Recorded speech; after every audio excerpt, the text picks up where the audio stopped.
Aliás, hoje é dia 13 de janeiro, aniversário do meu filho. Meu filho Malone, um beijão pra você, feliz aniversário pra você. E aí vai sair o relatório preliminar, eu vou fazer um vídeo desse acidente aí, com as informações que o CNIPA passar, né?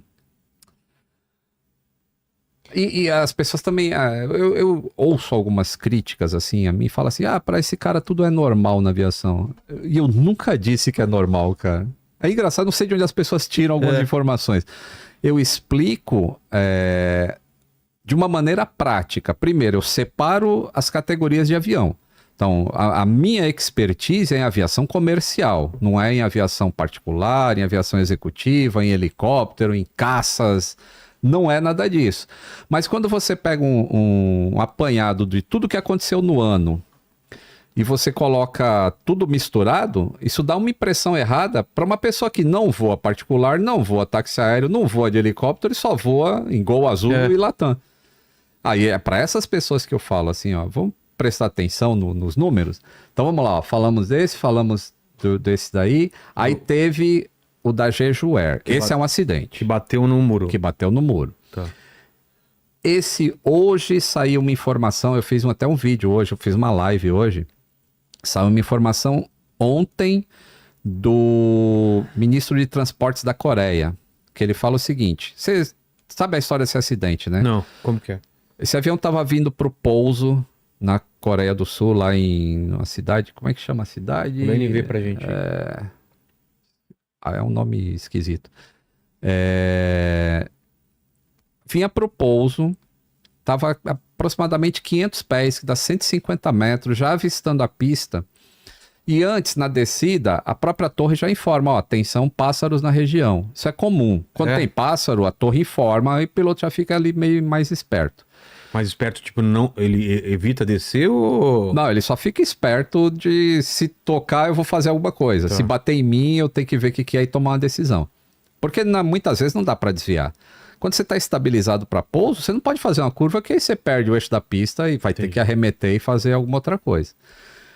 E aí quando ele está chegando, aparentemente ocorre um bird strike, ou seja, um pássaro é ingerido pelo motor. E aí...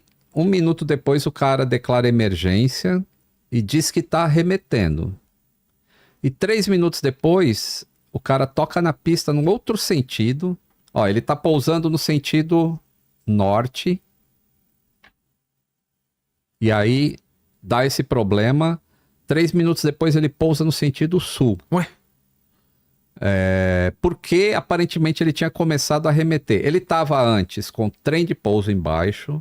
Com os flaps selecionados para pouso, ele vinha para pouso. Quando ocorre o problema, ele começa a arremeter, ele recolhe trem de pouso e ele começa a recolher flap. E vai subir. Só que aí pode ter acontecido um outro bird strike, uma outra ingestão no outro motor, ou pode ter acontecido alguma outra coisa que eu não quero especular agora. Mas ele perde os 2 motores. Por que ele perde os 2 motores? Porque... a informação de ADS-B, que é esse rastreio que a gente vê nesses aplicativos, aquilo some. Na hora que aquilo some, some também a gravação do Fly Recorder. A gravação de vozes e de dados do avião para de gravar. Ou seja, falhou toda a força elétrica do avião. E é um evento muito raro acontecer isso. Você tem que perder realmente os 2 geradores para perder aquilo. Onde ficam os geradores? No motor. Então os motores estão girando, o gerador está funcionando. O motor parou de funcionar, os geradores não geram mais energia. E aí existe o terceiro, né? Como sempre tem coisa redundante no avião, existe o APU. O gerador do APU é capaz de alimentar os 2 barramentos que os geradores do motor alimentam. Só que o APU demora aí uns 2 minutos e alguma coisa para dar partida. Os caras não tinham esse tempo. Então eles ficaram sem energia. E hoje eu mostrei num vídeo, na live, quem quiser assiste a live aí de hoje à tarde, que eu mostro um esquema elétrico de como isso pode ter acontecido.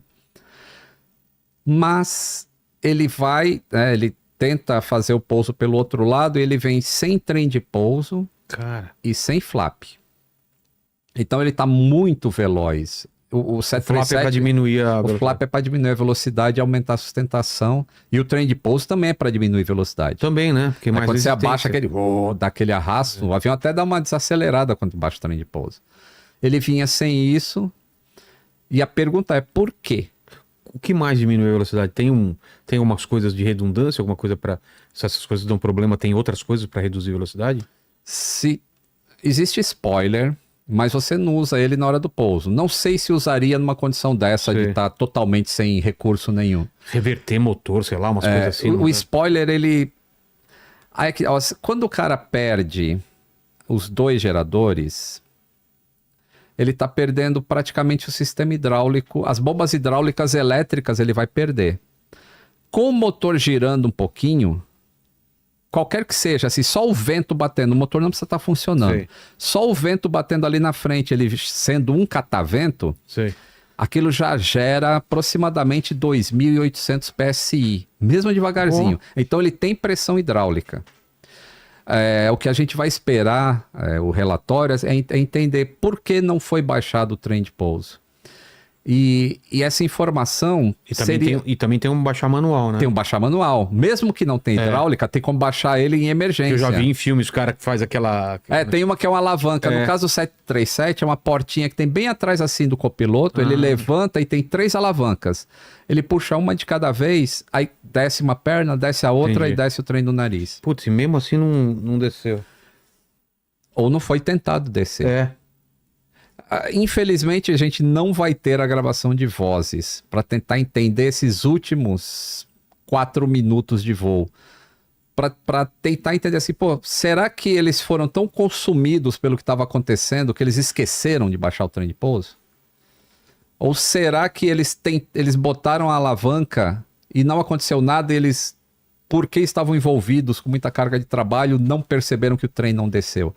Então tem diversas dúvidas que eu espero que sejam tiradas no relatório, mas eu não sei se serão pela falta do gravador de vozes. E de dados também. Porque os últimos 4 minutos de voo não existem. Na hora que ele perdeu o sistema elétrico, ele perdeu tudo isso. E aí você vê, esse avião é de 2009. Em 2009, entrava em vigor uma regra, uma legislação do FAA, da ICAO, na verdade, que requeria que os aviões fabricados a partir de 2009 tivessem um sistema de backup nas caixas pretas para, em caso de pane elétrica total, as caixas permaneceriam gravando por 10 minutos após a perda total de energia. Esse avião foi fabricado em 2008 e entregue em 2009. Então ele não tinha isso. Coisas que acontecem, né? Então, aí tem um complicador, principalmente que esse avião... Então ele desliza bastante na pista, ele não tem pneu, então ele está só arrastando, o atrito é bem menor do que se ele tivesse com as rodas no chão. Ele vara a pista e 300 metros à frente tem tipo uma mureta de concreto onde ficavam as antenas. Mas é normal ter isso? Não. Ah, tá. As antenas de ILS. O normal é que aquilo seja de metal para o avião bater e aquilo quebrar sem explodir o avião, como aconteceu. Então, a Coreia já descobriu que, além desse aeroporto, outros aeroportos na Coreia também têm essa mureta e eles já vão Tira.